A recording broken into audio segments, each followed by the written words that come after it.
ओम श्रीम गंग गणपतये नमः। गणेश भगवान की जय हो। हिंदू धर्म में संकष्टी चतुर्थी के व्रत का बहुत अधिक महत्व है और यह व्रत भगवान गणेश को समर्पित है। संकष्टी चतुर्थी के दिन विवाहित महिलाएं अपनी संतान की लंबी उम्र के लिए व्रत रखती हैं और जीवन में सुख समृद्धि बनाए रखने की बप्पा से कामना करती हैं।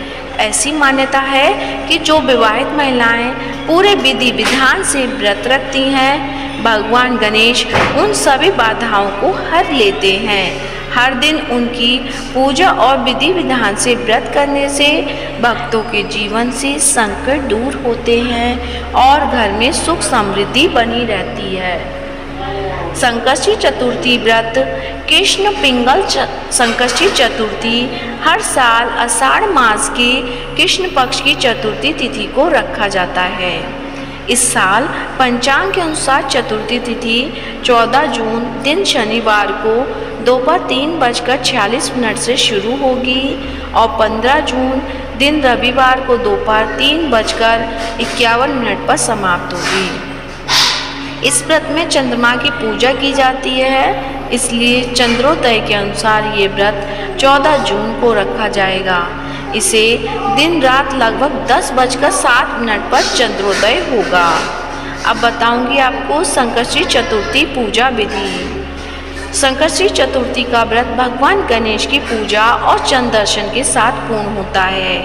सुबह जल्दी उठकर स्नान करें और स्वच्छ वस्त्र धारण करें। पूजा स्थल को साफ करें और भगवान गणेश की मूर्ति या तस्वीर स्थापित करें। हाथ में जल और फूल लेकर व्रत का संकल्प लें कि आप अपनी मनोकामनाएं पूर्ति के लिए यह व्रत कर रहे हैं और इसे विधि विधान से पूरा करेंगे। ओम गंग गणपतये नमः मंत्र का जाप अवश्य करें। अपनी श्रद्धा और शारीरिक क्षमता के अनुसार निर्जला या फलाहारी व्रत रखें। अपने स्वास्थ्य के अनुसार व्रत रखें। मन में भगवान गणेश का स्मरण करते रहें और जितना हो सके मानसिक रूप से शांत और सकारात्मक रहें। शाम को प्रदोष काल में या चंद्रोदय से पहले एक बार फिर स्नान करें। यदि संभव ना हो तो हाथ पैर धोकर शुद्ध हो जाएं और भगवान गणेश की विधि विधान से पूजा करें। गणेश जी को जल, दुर्वा, लाल फूल, मोदक या लड्डू, फल, चंदन, अक्षत, धूप, दीप, अगरबत्ती, माला आदि अर्पित करें। गणेश चालीसा का पाठ करें और कृष्ण पिंगल संकष्टी चतुर्थी व्रत कथा पढ़ें या सुने। ओम गण गणपतये नमः या ओम वक्रतुंडाय हुम मंत्र का जाप 108 बार अवश्य करें। अब आपको बताती हूँ चंद्र दर्शन और अर्घ का समय। चंद्रोदय होने पर छत पर या खुले स्थान पर जाएं। एक साथ साफ लोटे में शुद्ध जल, कच्चा दूध, अक्षत और सफ़ेद फूल डालकर चंद्रमा को अर्घ दें। चंद्रमा को प्रणाम करें और अपनी मनोकामनाएं दोहराएं। चंद्र मंत्र है ओम चंद्राय नमः या ओम सोमाय नमः का जाप करें।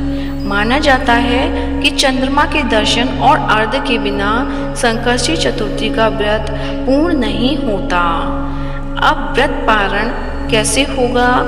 चंद्रमा को अर्घ देने के बाद ही व्रत का पारण करें। भगवान गणेश को चढ़ाए गए मोदक या लड्डू, विशेष रूप से तिल और गुड़ से बने हों का प्रसाद ग्रहण करें। कुछ जगहों पर दूध और शकरकंद से पारण करने का भी विधान है।